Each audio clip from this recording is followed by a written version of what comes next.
tatay kasama natin ang ilan sa mga sex bomb muna. Siyempre, Ilan sa mga sexy. Correct. Of Yes. course, kasama natin si Rochelle, si Nia, si Danica, at saka si Joanna. Ayan, ang aking first question.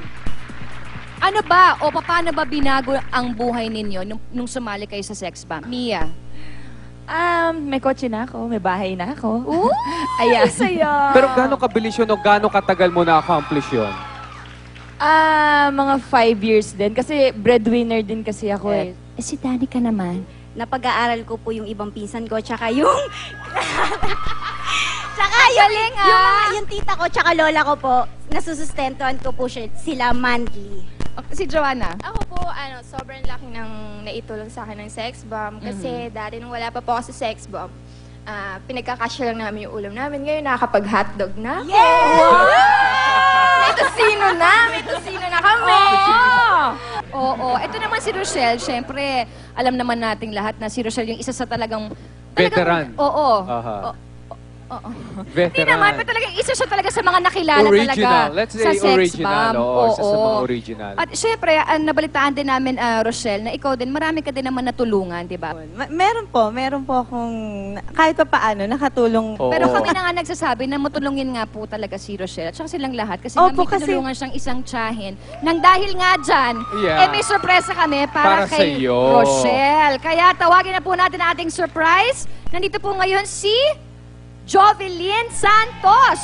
Wow! Ang pinsan po ni Rochelle. Hi! O diba, kulay pa lang pinsan na. Oo. Parang halukay ube talaga. Dito ka lang, pinsan! Uuwi na. Uuwi ka kaagad. Parang kasasayaw kayo ng halukay ube. Yan, Jovelyn, natulungan niya ang mami mo, hindi ba? Pinaganda niya po yung libing na mama ko na hindi namin naasahan na siya magpapaano. Tapos po, nung buhay pa po mama ko, tinutulungan niya rin po pambili ng gamot. Nung may cancerous na po. Ano yan, Jovelyn, humihingi ka pa ng tulong sa kanya or kusa ni Rochelle Kusa po ni ibinibigay Bebe. sa'yo? Kusa po. Ano naman ang message mo kay Yes. Rochelle? Paano siya pasasalamatan? Maraming salamat sa lahat, Dete Rochelle, lalo na tinulong mo sa mama ko. Nung nabubuhay pa, kahit ngayon, wala na siya. Napalibing mo siya ng maayos. Basta, galingan mo lang. Tuloy mo lang yung career mo. Tulungan mo rin nanay mo. Kung may sorpresa tayo para kay Rochelle, Yeah. tatay, hindi naman tayo papayag na wala tayong sorpresa para sa iba. Hindi ba, tatay? Meron tayong. Kaya kayo ha, Mia, Danica, at saka Joanna, etong sorpresa namin para sa inyo. Watch this. Ate Danica, thank you po sa lahat-lahat nung naitulong mo sa akin. Tapos sa iba po nating kamag-anak. Kapag hindi kaya ng lola ko ibigay yung mga pangangailangan namin, isa po sila doon sa tumutulong sa amin. Binibigyan po kami ng baon. Salamat sa lahat-lahat nung naitulong mo. Then, sana magtagal ka pa dyan sa trabaho mo. Keep up the good work. Tas ingat palagi. Huwag mo pong pababayaan yung sarili mo. I love you. Mia, thank you very, very much sa lahat ng tulong mo sa akin, hindi lang sa akin, lalo na sa mga pinsan mo, especially sa ate mo, na lagi mo tinutulungan, sa mga anak niya, ang tinutulungan niya sa mga pag-aaral, sa mga gamit sa school, especially minsan sa tuition fee. Pag may sakit, lagi siyang open sa pagtulong. Malaki na tulong sa pamilya namin sa edad na 14 years old. Siya na bumubuhay sa amin sa pag-aaral namin, dalawang magkapatid. Alam ko yung paghihirap niyan. Kahit hindi na siya kumain, kahit hindi na siya makatulog, makapasok na siya sa trabaho. Salamat kasi napagtapos mo sa napakagandang eskwela na international school. Salamat sa lahat. Salamat. Joanna, maraming salamat sa lahat ng suportang ibinigay mo sa amin. Nahihiyaman ako, anak. Hindi ko kayang pantayan ang kabaitan ng kalooban mo.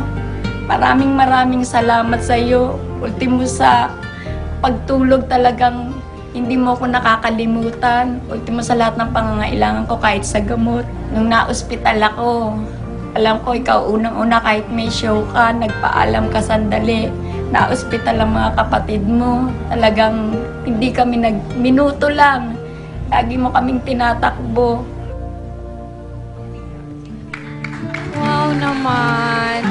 Joanna, Ayan. let's start with Joanna. Joanna, ano masasabi mo sa mensahe ng nanay mo? mga tsaka touching ng words ng iyong Sobrang Mother. speechless po ata ako. Siguro, masasabi ko lang, sobrang swerte ako kahit ganito yung estado namin. Meron akong kapatid na gano'n. 2 kapatid po yan. Sobrang prinsesa ako sa kanila pagdating sa bahay. Wow. Kaya parang sa akin, tanggap ko na kung ano yung obligasyon ko para sa kanila. Ay. Danica. Guys. Danica, ano naman ang masasabi mo dun sa message sa'yo? Pagpatuloy mo lang yung pag-aaral mo, galingan mo, tsaka matalino po yun kaya gustong-gusto ko po siyang tulungan. Oo.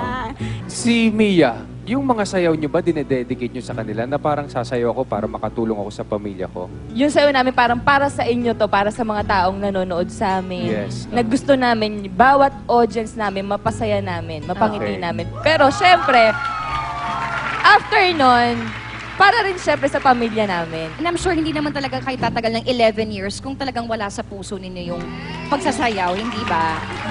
Thank you so much. Siyempre, hindi pa natin sila, hindi pa tayo magbababay Ako sa sasayaw kanila. ulit yan. Hindi na ako papayag pag hindi pa sila sumayaw ulit. Kasama ka ata, Ha? tatay. Eh, malay natin. Anyway, sa ating pagbabalik, Hatawang Muli, kasama ang Sex Bomb. Siyempre, dito lang yan sa... Love ni Mister! Love ni Missy!